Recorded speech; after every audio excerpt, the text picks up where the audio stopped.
Let's move on to phase two. We'll call this dry soil removal, or in our industry, we call it dusting.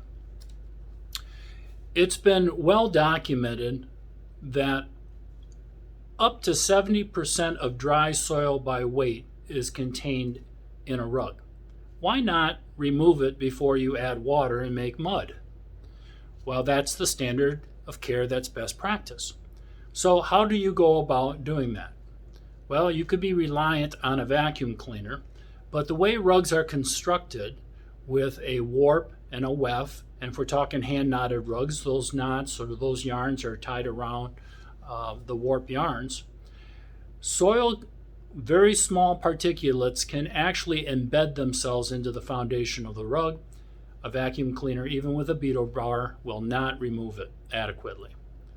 So various devices mechanically have been produced and are on the market for acquisition. And that's where your whole commitment to the rug washing phase of dusting becomes important.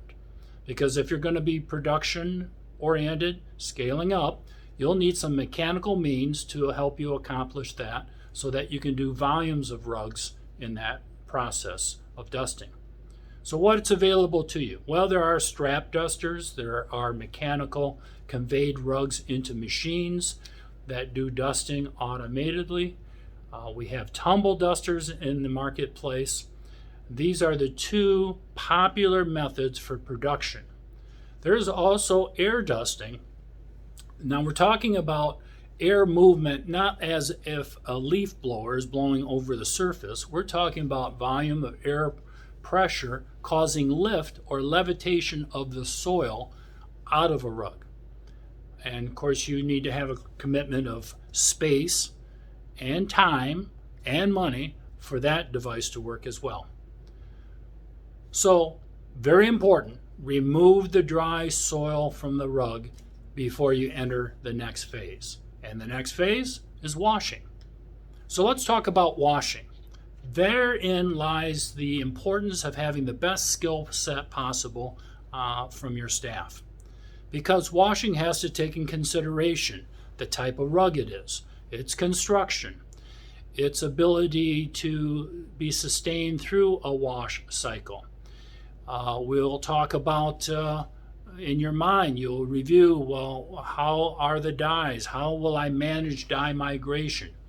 How will I manage the stains that are in the rug, and the spots, and the discolorations? All this skill set comes to bear on the wash floor. Now, there are parts of the washing that do not require a skill set, but requires a motion or going through various phases or cycles.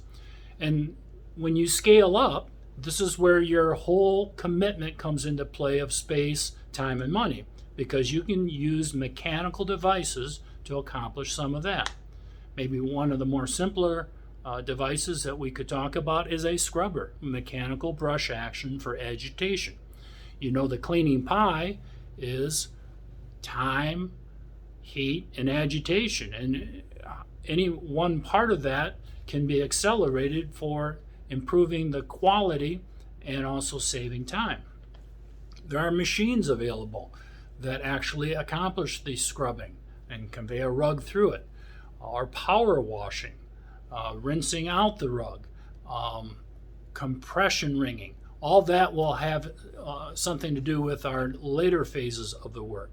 But we're looking at saving time, and of course time is translated into money in the way that it can become more profitable to you.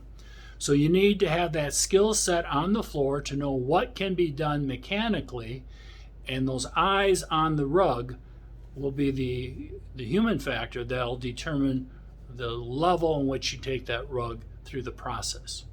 So washing is very critical in this phase or this commitment in the rug plant.